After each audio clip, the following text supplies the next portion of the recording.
In the 10 days since Kamala Harris launched her presidential campaign, she's racked up endorsements from some usual suspects: former Democratic presidents, party leaders in Congress, and she's won the support of enough delegates to clinch the nomination. But yesterday, the Harris campaign announced the support of more than a dozen mayors in the critical battleground state of Arizona.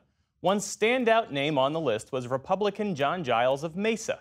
He wrote in the Arizona Republic, quote, "Too much is at stake to vote Republican at the top of the ticket." Mesa Mayor John Giles joins us now. Thanks for being with us. My pleasure. Thank you for the invitation. So why are you supporting Vice President Harris instead of former President Donald Trump in this election? Well, as you mentioned, I am a Republican, so it's an endorsement that came with a lot of thought. And also I'm elected in a nonpartisan election as the mayor, so I don't go out of my way looking to inject myself into partisan politics when I can avoid it.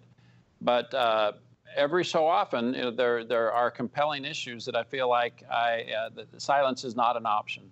Silence would be acquiescence, and this is one of those important elections.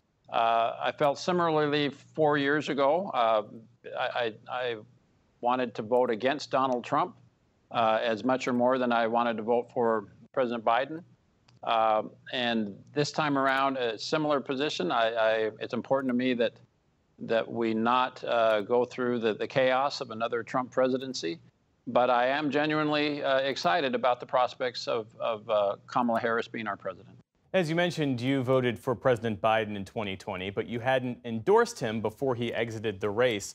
Why does Vice President Harris get your public support now when President Biden hadn't?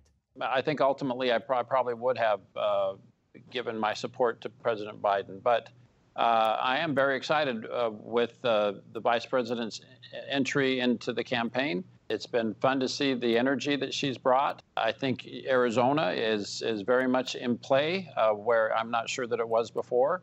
And that's even before we discussed the possibility of Senator Kelly joining the ticket. So there's genuinely a lot of excitement, around the Harris campaign. Now, she's a Democrat, and so there are absolutely some policy issues that she and I differ on. But in spite of that, what I do know about her is that the top item on her agenda is doing what's best for the United States.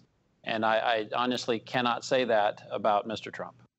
Immigration is a big issue in this election. What's your assessment of her record on immigration, and what's the situation on the ground in Arizona right now? I wouldn't say that's an issue. That's the issue in Arizona. So that's an issue that the vice president's going to have to come to Arizona and convince the people here that she has a good policy and that she is going to work treating it as a problem to be solved, as opposed to President Trump's approach, which is to treat it as an issue to be exploited. Republicans are attempting to blame her for the surges and the chaos at the border. I think there's blame to be passed all around, going back multiple presidential administrations. But in particular, I'm disappointed with President Trump's decision to kill the bipartisan immigration act that Senator Sinema and others worked on so hard. That would have been a tremendous help at the border. So again, Vice President Harris is going to have to address this issue head on, especially in border states like Arizona. But I think when all the facts are on the table, the majority of the blame for the problem there is going to go to President Trump's attempts to derail a lot of work that has gone into trying to solve that problem. President Biden won Arizona back in 2020 by fewer than 11,000 votes. He was the first Democrat to win that state in over 2 decades. An Emerson College poll out this past week had VP Harris trailing Donald Trump by 5 points there. Can Kamala Harris win Arizona in this cycle? What more does she need to do? She can. I think she needs to remind people like me who 4 years ago, maybe we were Republicans, we were moderate Democrats. We need to remind people how chaotic 4 years of Donald Trump was. We truly were referring to it as our national nightmare. People seem to have, for some reason, forgotten that experience.